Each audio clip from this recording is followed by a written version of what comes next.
اتقوا الله وقولوا قولا سديدا يصلح لكم أعمالكم ويغفر لكم ذنوبكم ومن يطع الله ورسوله فقد فاز فوزا عظيما. أما بعد فإن خير الحديث كتاب الله وخير الهدي هدي محمد صلى الله عليه وسلم وشر الأمور محدثاتها وكل محدثة بدعة وكل بدعة ضلالة وكل ضلالة في النار.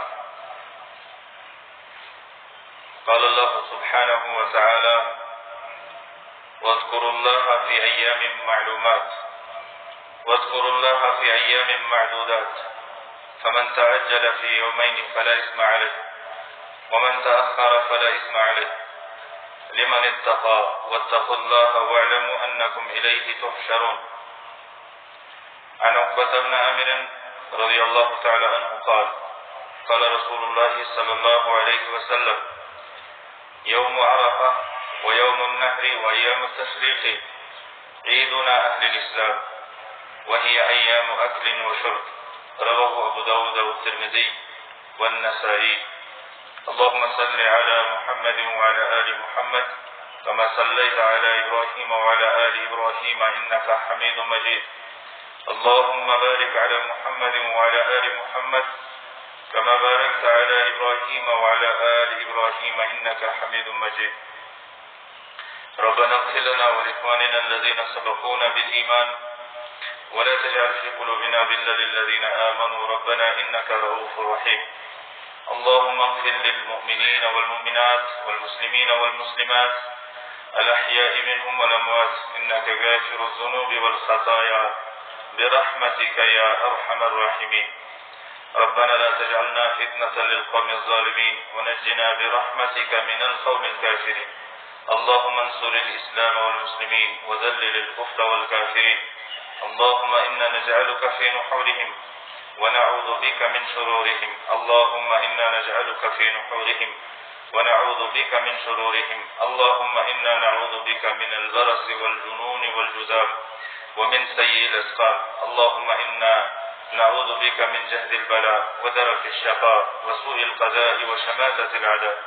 اللهم أحسن عاقبتنا في الأمور كلها وأجرنا من خزي الدنيا وعذاب الآخرة. اللهم إنا نعوذ بك من جهد البلاء ودرك الشقاء وسوء القضاء وشماتة الأعداء. اللهم إنا نسألك علما نافعا ورزقا طيبا وعملا متقبلا. رب زدني علما رب اشرح لي صدري ويسر لي أمري واحلل عقدة من لساني يفقه قولي. ربنا تقبل منا إنك أنت السميع العليم. حمد و ثنا اللہ رب العالمین کے لیے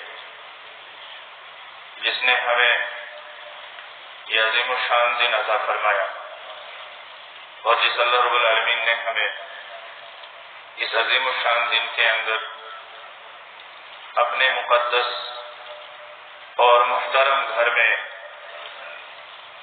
جمع ہونے کی توفیق عطا فرمائی. رسول اکرم صلی اللہ علیہ وسلم کا ارشاد گرامی ہے اعظم الایام عند اللہ یوم النحر ثم یوم القر کہ دنوں میں سب سے عظیم دن قربانی کا دن ہوتا ہے اور پھر قربانی کے بعد والا دن. تو یہ قربانی کے بعد والا دن ہے عظیم الشان دن ہے اور اس دن کو دو فضیلتیں حاصل ہوئی ہیں. ایک یہ کہ یہ قربانی کے لحاظ سے عظیم الشان دن ہے اور ذوالحج کا عظیم ترین دن ہے. اور دوسری فضیلت اس کو یہ حاصل ہے کہ یہ جمعہ کا دن ہے جو ہفتے کے دنوں میں سب سے عظیم دن ہوتا ہے. ہفتے کے دنوں میں سے جمعہ کا دن عید کا دن ہوتا ہے. تو یہ دو فضیلتیں اس دن کو حاصل ہیں. یقیناً جو انسان اس عظمت والے وقت میں اس فضیلت والے وقت میں اللہ رب العالمین کے گھر میں آ کر اس عظیم جگہ کے اندر آ کر اللہ رب العالمین کی عبادت اخلاص کے ساتھ اور سنت کے مطابق انجام دے گا، اللہ رب العالمین اس کی عبادت کو ضرور قبول فرمائے گا۔ اللہ رب العالمین ہماری عبادتوں کو قبول فرمائے۔ اللہ رب العالمین کی حمد و ثنا بیان کرنے کے بعد ہم سب کی طرف سے بے شمار درود و سلام ہوں کائنات کے امام آخری پیغمبر جناب محمد رسول اللہ صلی اللہ علیہ وسلم کی ذات گرامی پر، جنہوں نے ہمیں عبادت کا طریقہ سکھایا، جنہوں نے ہمیں زندگی گزارنے کے تمام پہلوؤں کو اجاگر کیا۔ میرے معزز سامعین، آج کا خطبہ 2 حصوں پر مشتمل ہے۔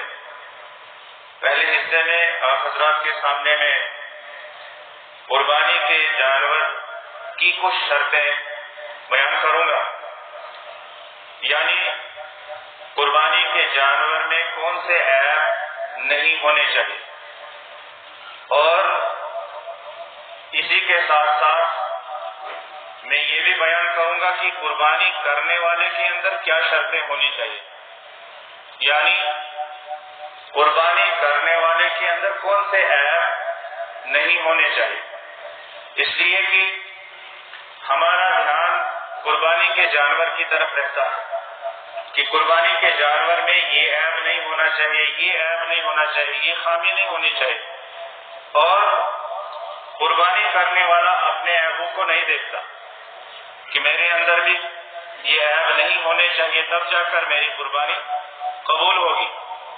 تو آئیے انہی باتوں کو آپ حضرات کے سامنے بیان کرتے ہیں۔ قربانی کی شروط میں سے یہ شرط ہے کہ قربانی کا جانور کچھ عیبوں سے پاک اور صاف ہونا چاہیے، اس میں یہ عیب نہیں ہونے چاہیے۔ اگر وہ عیب قربانی کے جانور میں نہیں ہے تو وہ قربانی اللہ رب العالمین کے ہاں قبول ہوگی۔ اگر عیبوں سے پاک وہ جانور ہوگا تو اللہ تعالیٰ اس قربانی کو قبول فرمائے گا۔ تو میں بتا رہا تھا کہ پہلے حصے میں یہ چیزیں میں بیان کروں گا، اور دوسرے حصے میں ایام تشریق کے بارے میں اور ان کے احکام اور مسائل کے بارے میں مختصر گفتگو کرنے کی کوشش کروں گا۔ ایام تشریق میں چونکہ ہم ہیں تو ان ایام کی تعداد کیا ہے، ان کی فضیلت کیا ہے، ان ایام میں ہمیں کرنا کیا ہے، مختصر انداز میں آپ حضرات کے سامنے یہ چند مسائل رکھنے کی کوشش کروں گا۔ تو سب سے پہلے قربانی کے جانور کی طرف آتے ہیں۔ یہ حدیث آپ کے سامنے میں نے کئی مرتبہ بیان کی، لیکن موضوع کے ساتھ اس کا تعلق ہے، اس لیے پھر سے آپ کے سامنے بیان کرتا ہوں۔ برا بن عازب رضی اللہ تعالیٰ عنہ بیان کرتے ہیں کہ رسول اللہ صلی اللہ علیہ وسلم سے سوال کیا گیا، ماذا یتقى من الضحایا، قربانی کے کون سے جانوروں سے بچا جائے، قربانی کے جانوروں میں سے کن جانوروں سے ہمیں دور رہنا ہے، یعنی ان جانوروں کو قربانی کے طور پر ذبح نہ کیا جائے، وہ کون کون سے جانور ہیں؟ یہ سوال کیا صحابہ کرام نے رسول کریم صلی اللہ علیہ وسلم سے، اور برا بن عازب رضی اللہ تعالیٰ عنہ فرماتے ہیں کہ رسول اللہ صلی اللہ علیہ وسلم نے جب جواب دیا تو اپنے ہاتھ سے اشارہ کیا کہ 4 قسم کے جانور قربانی کے طور پر ذبح نہ کیے جائیں، اور اپنے ہاتھوں سے اپنی انگلیوں سے اشارہ بھی کیا رسول اکرم صلی اللہ علیہ وسلم نے۔ اور برا بن عازب نے جب یہ حدیث بیان کی تو برا بن عازب نے بھی اپنے ہاتھ سے اشارہ کیا، 4 انگلیوں سے دکھایا، سمجھایا کہ 4 قسم کے جانور بیان کیے رسول اکرم صلی اللہ علیہ وسلم نے کہ ان کو قربانی میں ذبح نہ کیا جائے، اور پھر صحابہ کرام کا ادب دیکھیے رسول اکرم صلی اللہ علیہ وسلم کے ساتھ. آپ صلی اللہ علیہ وسلم کے ساتھ کتنا ادب کیا کرتے تھے، آپ کی حدیث کے ساتھ کتنا احترام اور ادب کیا کرتے تھے صحابہ کرام. یہ جذبہ ہمارے اندر بھی پیدا ہونا چاہیے کہ رسول اللہ صلی اللہ علیہ وسلم کی ذات گرامی اگر ہمارے نزدیک محبوب ہے، محترم ہے، مقدس ہے، تو آپ صلی اللہ علیہ وسلم کا فرمان بھی اسی طرح سے محترم ہے، مقدس ہے، احترام کے قابل ہے. تو برا بن عازب فرماتے ہیں کہ وَيَقُولُ يَدِي أَقْصَرُ مِنْ يَدِ رَسُولِ اللَّهِ صلی اللہ علیہ وسلم، یا فرماتے ہیں وَأَصَابِعِي أَقْصَرُ مِنْ أَصَابِعِ رَسُولِ اللَّهِ صلی اللہ علیہ وسلم، میرا ہاتھ رسول کریم صلی اللہ علیہ وسلم کے ہاتھ سے چھوٹا تھا. اور یا فرماتے تھے کہ میری انگلیاں رسول اکرم صلی اللہ علیہ وسلم کی انگلیوں سے چھوٹی تھی. یہاں پر علماء کرام نے اس کی دو وجہ بیان کی. پہلی وجہ یہ کہ برا بن عازب نے رسول اکرم صلی اللہ علیہ وسلم کے ساتھ ادب کا مظاہرہ کیا.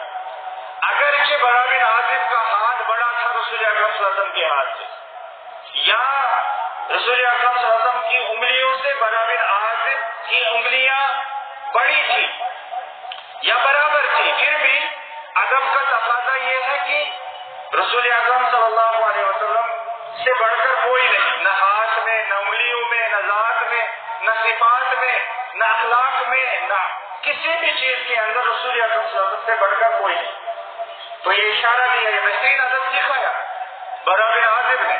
ایک وجہ یہ ہے کہ ادب، اور دوسری وجہ بیان کی علماء کرام نے کی واقعی برا بن عازب رضی اللہ تعالیٰ عنہ کا ہاتھ یا آپ کی انگلیاں رسول اللہ صلی اللہ علیہ وسلم کے ہاتھ اور انگلیوں سے چھوٹی تھی. یا تو واقعتاً ایسا ہی تھا، یا تو ادب کے طور پر برا بن عازب نے یہ کہا کہ میرا ہاتھ چھوٹا تھا رسول اللہ صلی اللہ علیہ وسلم کے دست مبارک، یا میری انگلیاں چھوٹی تھی رسول کریم صلی اللہ علیہ وسلم کے ہاتھ کی انگلیوں سے. تو یہ ادب بھی ہے اور حقیقت کا بیان بھی اس کے اندر ہو سکتا ہے. تو بہرحال پھر بیان کیا رسول کریم صلی اللہ علیہ وسلم نے کہ پہلا جانور کون ہے؟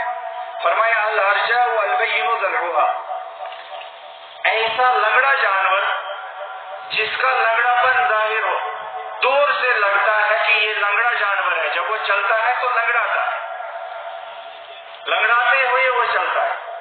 تو اس جانور کو قربانی کے طور پر ذبح نہ کیا جائے، اس سے دور رہا جائے، کیونکہ اس کے اندر یہ عیب ہے. ایسا جانور اللہ کے راستے میں قربان نہ کیا جائے، پہلا جانور. دوسرا والعوراء والبین عورها، وہ جانور جس کے آنکھوں کی روشنی کم ہو گئی ہو، وہ جانور جس کی آنکھوں کی روشنی کم ہو، ایک آنکھ کی روشنی کم ہو گئی ہو. مثلا کوئی جانور ایسا ہوتا ہے جس کی ایک آنکھ سفید ہو جاتی ہے، تو ایسا جانور بھی قربانی کے طور پر ذبح نہ کیا جائے. قربانی میں ایسے جانور کو ذبح کرنا درست نہیں ہوگا. پھر اگر دونوں آنکھوں سے کانا جانور ہے، اندھا جانور ہے، اس کو تو بدرجہ اولا ذبح نہیں کیا جائے گا. تو بہرحال یہ دو جانور ہو گئے، یہ بھی عیب ہے، کانا ہونا یا اندھا ہونا، یہ جانور کے اندر عیب ہے. ایسے جانور کو قربانی میں ذبح نہیں کیا جائے گا. اور تیسرا ہے والمریضۃ البین مرضها، وہ جانور جو بیمار ہو، بیمار جانور کو بھی ذبح نہ کیا جائے قربانی کے طور پر. یہاں بیماری سے کون سی بیماری مراد ہے؟ ہر وہ بیماری جو جانور کے جسم پر اثر انداز ہو، جانور کا جسم کمزور ہو جائے، جانور کا گوشت خراب ہو جائے، وہ کھانے کے قابل نہ رہے.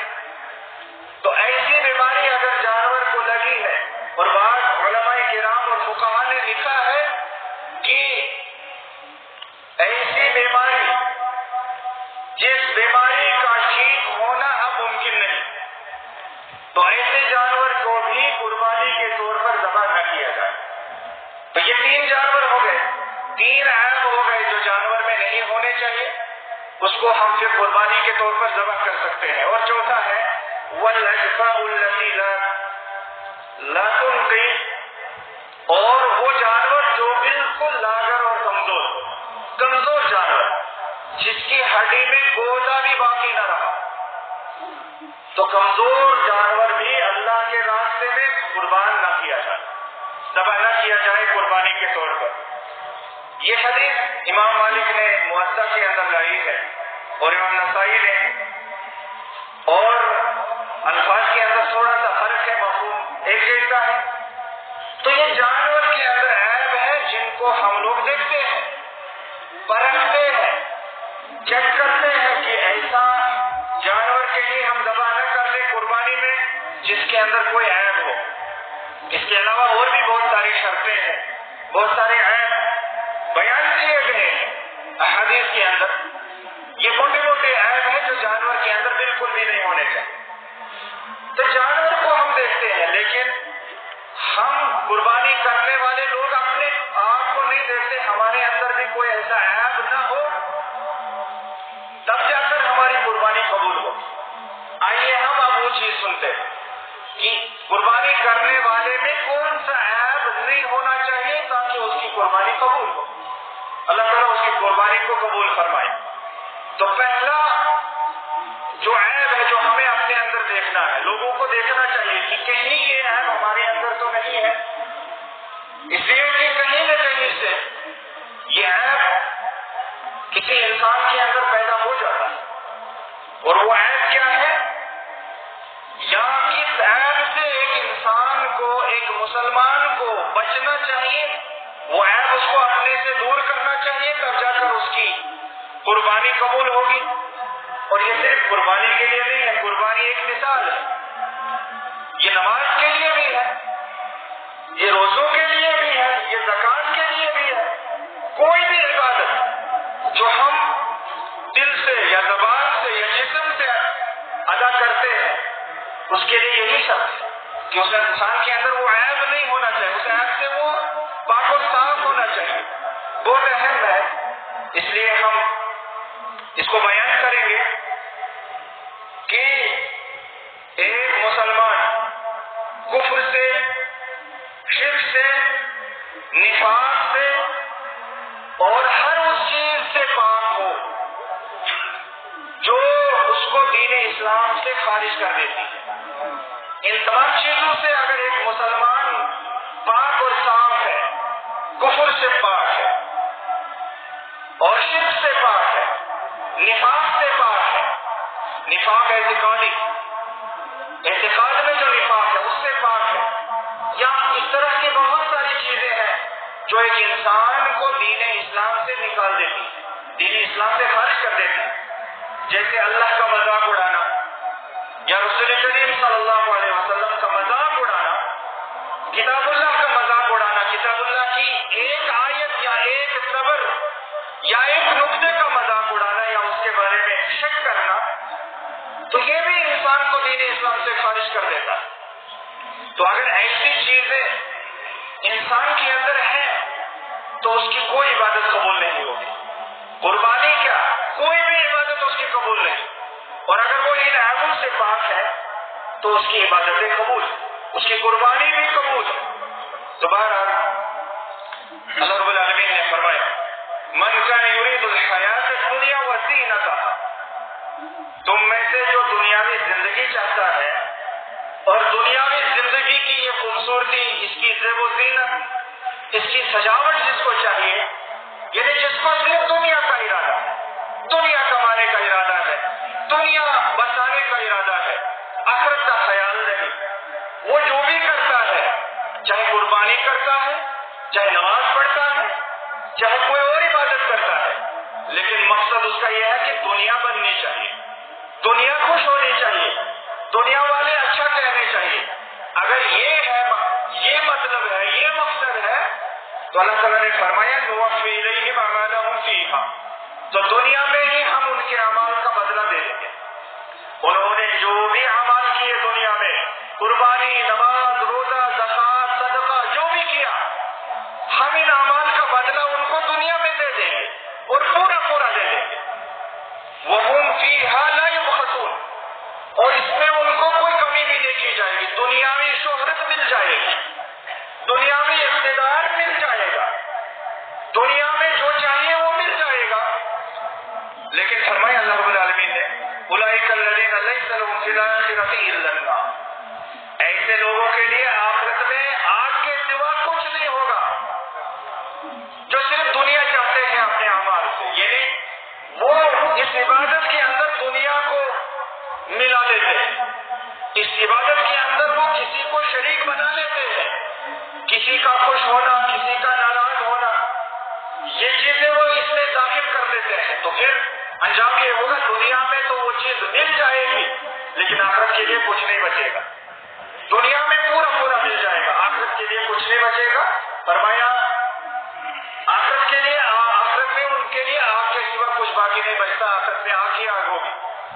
فرمایا وَحَبِطَ مَا صَنَعُوا، جو بھی انہوں نے کیا ہوگا، نیک عمل، عبادت، اطاعت، جو بھی کیا ہوگا، اللہ رب العالمین اس کو باطل قرار دے گا. اللہ تعالیٰ اس کا کوئی وزن نہیں کرے گا، اللہ کے پاس اس کی کوئی حیثیت نہیں رہے گی. وَحَبِطَ مَا صَنَعُوا وَبَاطِلٌ مَا كَانُوا يَعْمَلُونَ، جو بھی اعمال وہ کرتے تھے اللہ تعالیٰ ان کو باطل اور غارت کر دے گا، بیکار بنا دے گا اللہ تعالیٰ ان اعمال کو. تو ضرورت اس بات کی ہے کہ ان تمام نقائص اور ان تمام عیبوں سے ہمیں اپنے آپ کو پاک کرنا ہے، تب جا کر ہماری قربانیاں، ہمارے نیک اعمال اللہ کے ہاں قبول ہوں گے. شرک سے ہمیں بچنا ہے، کفر سے بچنا ہے، نفاق سے بچنا ہے. شرک یہ ہے کہ اللہ کے ساتھ عبادت کے اندر، ذات کے اندر، صفات کے اندر، افعال کے اندر، تصرفات کے اندر بہت ساری چیزیں ہیں، ان کے اندر اللہ تعالیٰ کے ساتھ کسی کو شریک بنایا جائے. اس سے انسان کو بچنا ہے. صرف ایک اللہ کی عبادت یہ قائم رکھنا ہے، توحید پہ قائم ہو جانا ہے، توحید پر ثابت قدم ہو جانا ہے، ہماری عبادتیں قبول ہوں گی. اللہ تعالیٰ نے دوسری جگہ ارشاد فرمایا ہے وَقَدِمْنَا إِلَىٰ مَا عَمِلُوا مِنْ عَمَلٍ فَجَعَلْنَاهُ حَبَاءً مَنثُورًا، کہ اللہ رب العالمین کچھ لوگوں کے اعمال کی طرف ارادہ کرے گا، اللہ تعالیٰ ان کے اعمال کو دیکھے گا، اور جب اللہ رب العالمین پائے گا کہ ان کے اعمال کے اندر شرک کی ملاوٹ ہے، کفر کی ملاوٹ ہے، نفاق کی ملاوٹ ہے، یا دوسری وہ تمام چیزیں جن سے انسان اسلام سے نکل جاتا ہے، وہ چیزیں ان کے اندر موجود ہیں، تو اللہ تعالیٰ ان تمام اعمال کو غبار کی طرح بنا دے گا، غبار کی طرح بنا، حباء منثورا، اللہ تعالیٰ اس کو گرد و غبار کی طرح بنا دے گا. مفسرین کرام نے حباء منثورا کی تفسیر بیان کی ہے. انسان حیران ہو جاتا ہے کہ ان اعمال کا کیا حشر ہوگا جو شرک کی ملاوٹ یا کفر کی ملاوٹ یا نفاق کی ملاوٹ کے ساتھ ہوں گے. ان کا حشر اللہ تعالیٰ کیا بنائے گا؟ آپ نے دیکھا ہوگا کسی جگہ صبح کے وقت میں یا شام کے وقت میں سورج کی کرن اگر کسی سوراخ سے اندر آتی ہے، روشنی اندر آتی ہے، پھر اس روشنی میں ہم دیکھتے ہیں کہ کچھ اڑ رہا ہے، لیکن ہم اس کو نہ پکڑ پاتے ہیں نہ ہم اس کو محسوس کر سکتے ہیں. ہم دیکھ رہے ہیں وہ چھوٹے چھوٹے ذرے اس روشنی میں اڑ رہے ہیں، لیکن ہم ان کو نہ پکڑ سکتے ہیں نہ ہم ان کو محسوس کر سکتے ہیں. اللہ رب العالمین ان اعمال کا یہی حشر بنا دے گا. جو اعمال، جن اعمال کے اندر شرک ہوگا یا کفر کی آمیز ہوگی یا اسی طرح سے نفاق نہیں گیا ہے اس کے دل سے، نفاق پر ابھی بھی وہ قائم ہے، تو ایسے اعمال کرنے والوں کا حشر یہ ہوگا، ان اعمال کا یہ حشر ہوگا. اس چیز سے ہمیں باہر نکلنا ہے. یہ تو پہلا عیب ہے جس سے ایک قربانی کرنے والے کو پاک اور صاف ہونا ہے، اس کو اس چیز سے پاک اور صاف ہونا ہے، دور رہنا ہے، تب جا کر اس کی قربانی یا دوسری عبادتیں قبول ہوں گی. اور دوسرا عیب ہے کہ ایک مسلمان جو کوئی عبادت انجام دینے والا ہو، قربانی ہی کیوں نہ ہو، اس کو بدعات سے پاک ہونا چاہیے، اطاعت سے بھی اس کو پاک ہونا ہے۔ بدعات، خرافات، سنتوں کی مخالفت، من مانی طریقے پر وہ کوئی عبادت انجام دے رہا ہے، یا محمد رسول اللہ صلی اللہ علیہ وسلم کے سوا کسی اور کے کہنے پر وہ عبادت اس کے طریقے پر انجام دے رہا ہے، اس سے بھی اس کو پاک ہونا چاہیے، صاف ہونا چاہیے، دور رہنا چاہیے، تب جا کر اس کی عبادت، اس کی قربانی قبول ہوگی۔ اگر بدعات پر مبنی عبادت اس نے کی، اس نے چاہے جتنی بھی زیادہ وہ عبادت کی، جتنی بھی زیادہ اخلاص کے ساتھ وہ عبادت اس نے کی، لیکن بدعات پر مبنی ہے، سنت کے طریقے پر نہیں ہے، سنت کی مخالفت ہو رہی، تو اس عبادت کا حشر بھی بہت برا ہوگا۔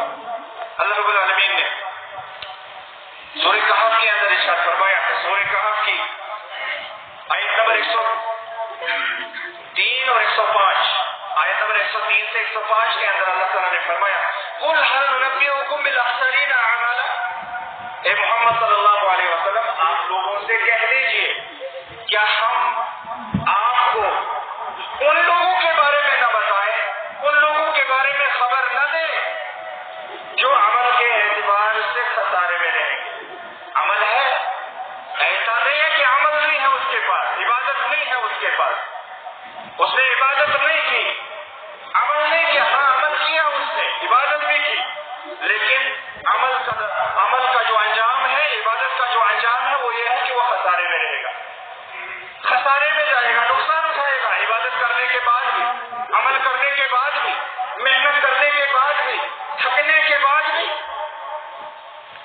دیکھا جائے گا اس نے عبادت کس کے طریقے پر کی ہے۔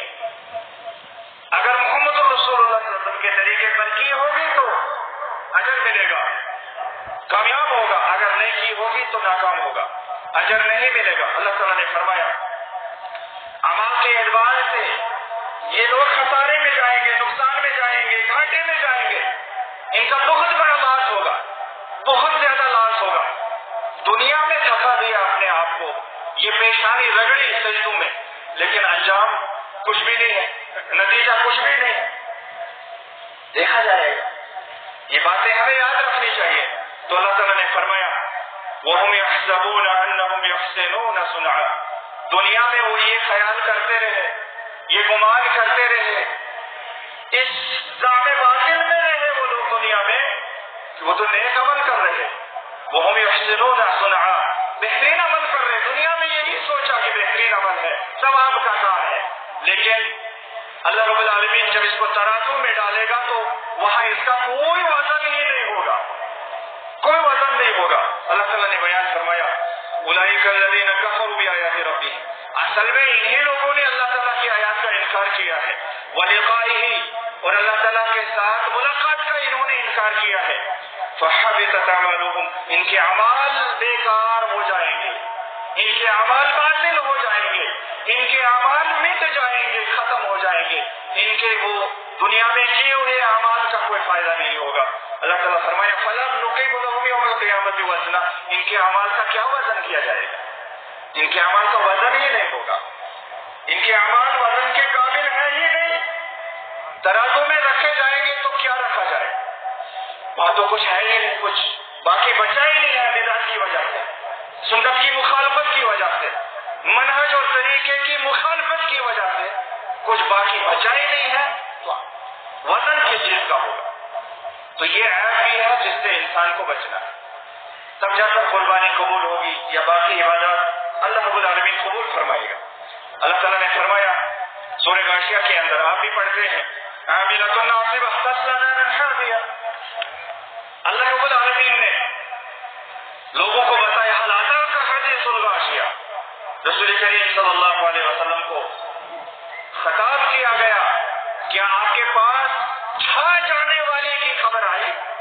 وہ چھا جانے والی کیا ہے؟ وہ قیامت ہے، وہ قیامت ساری چیزوں پر چھا جائے گی، ساری چیزیں تہس نہس ہو جائیں گی، ساری چیزیں ختم ہو جائیں گی، فنا ہو جائیں گی، پھر میدان محشر برپا ہوگا. میدان محشر میں اللہ تعالیٰ اپنے بندوں کو کھڑا کرے گا، اٹھائے گا. اللہ تعالیٰ کے سامنے پیش ہوں گے اللہ تعالیٰ کے بندے. اللہ تعالیٰ نے وہاں پر کچھ بندوں کا حال بیان کیا. عاملۃ ناصبہ، اس دن کچھ چہرے ڈرے ہوئے ہوں گے، اور وہ چہرے ایسے ہوں گے جنہوں نے عمل کیا ہوگا. انہوں نے عمل کیا ہوگا، ایسا نہیں کہ عمل نہیں کیا تھا، عمل کیا ہوگا.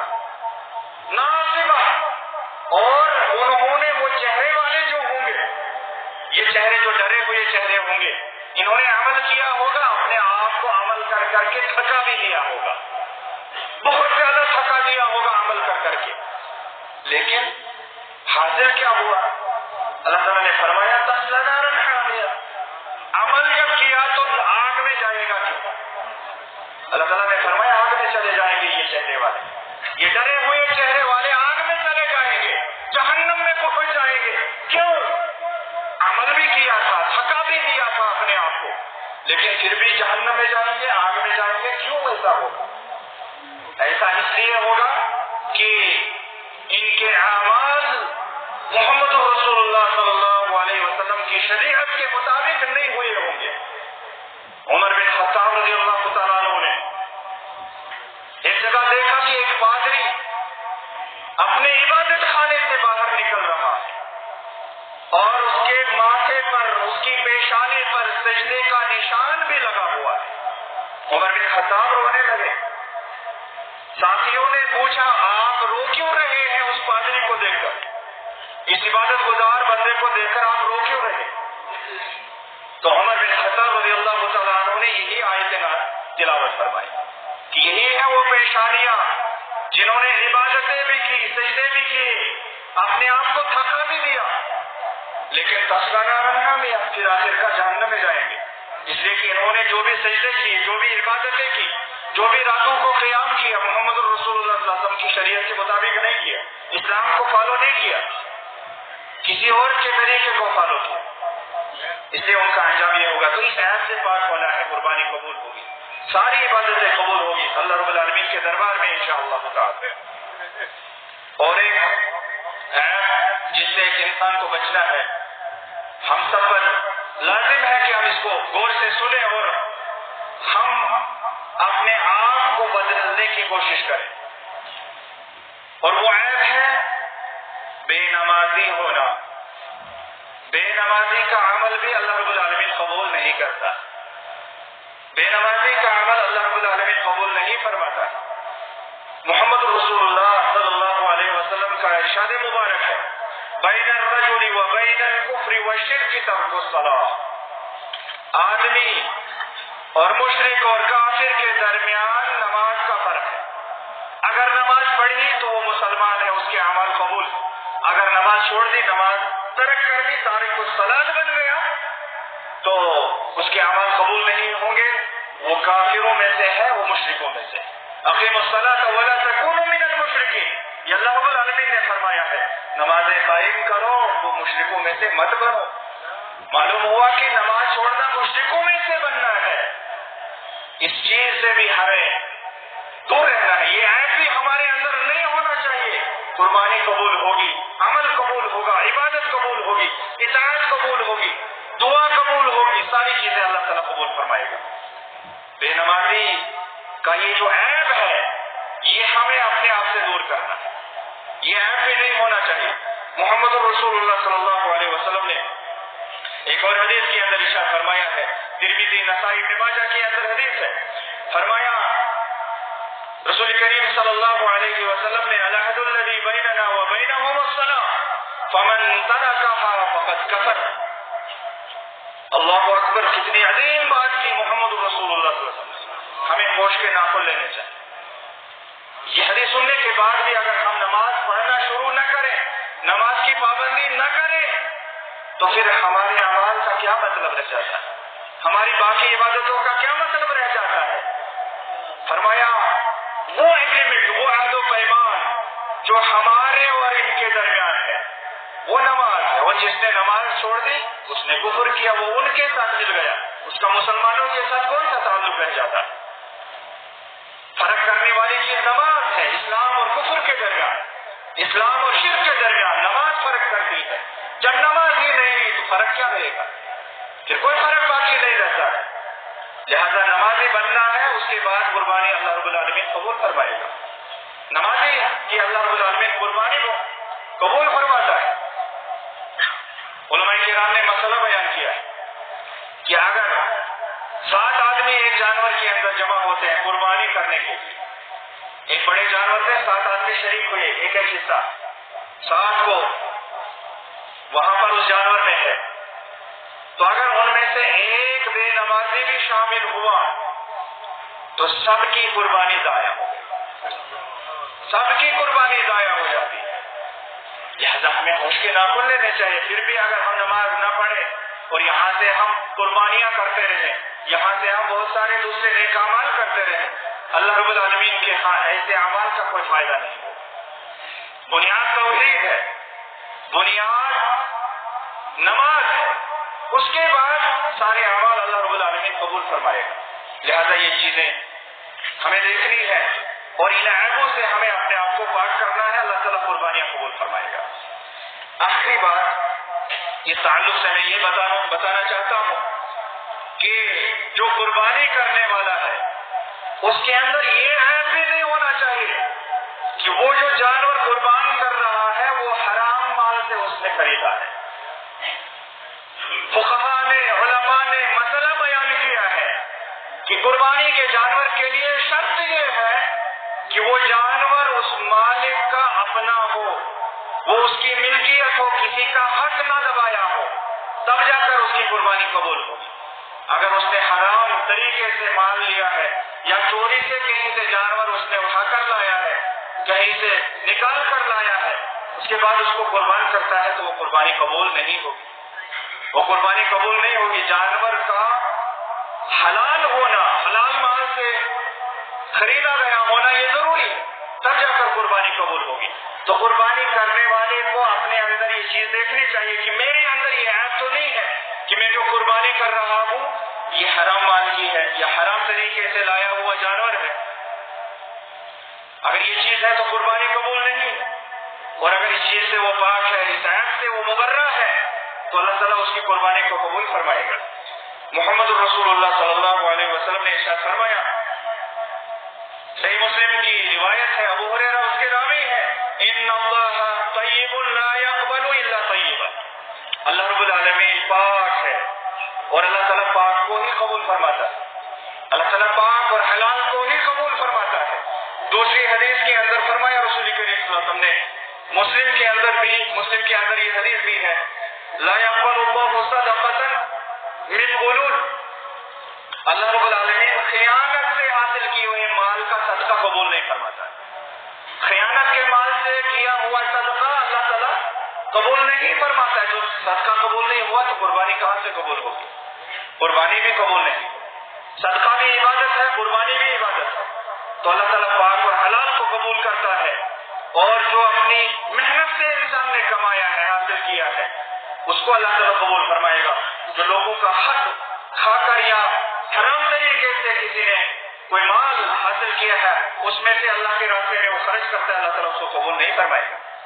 تو یہ قربانی کرنے والے کے اندر کچھ موٹی موٹی باتیں ہیں، کچھ موٹے موٹے عیب ہیں جو اس میں نہیں ہونے چاہیے. ان سے جب وہ مبرہ ہوگا اللہ تعالیٰ اس کی قربانی کو، اس کی عبادت کو، اس کی نمازوں کو، اس کی ساری چیزوں کو قبول فرمائے گا. اور دوسرا حصہ اس خطبے کا ہے ایام تشریق کے بارے میں. آئیے اس کے تعلق سے میں آپ حضرات کے سامنے چند باتیں رکھتا ہوں. اللہ تعالیٰ نے سورہ بقرہ کی آیت نمبر 203 کے اندر ارشاد فرمایا ہے، وَاذْكُرُوا اللَّهَ فِي أَيَّامٍ مَّعْدُودَاتٍ. لوگوں گنتی کے ان چند دنوں میں اللہ تعالیٰ کو یاد کرو، گنتی کے ان چند دنوں میں اللہ تعالیٰ کو یاد کرو.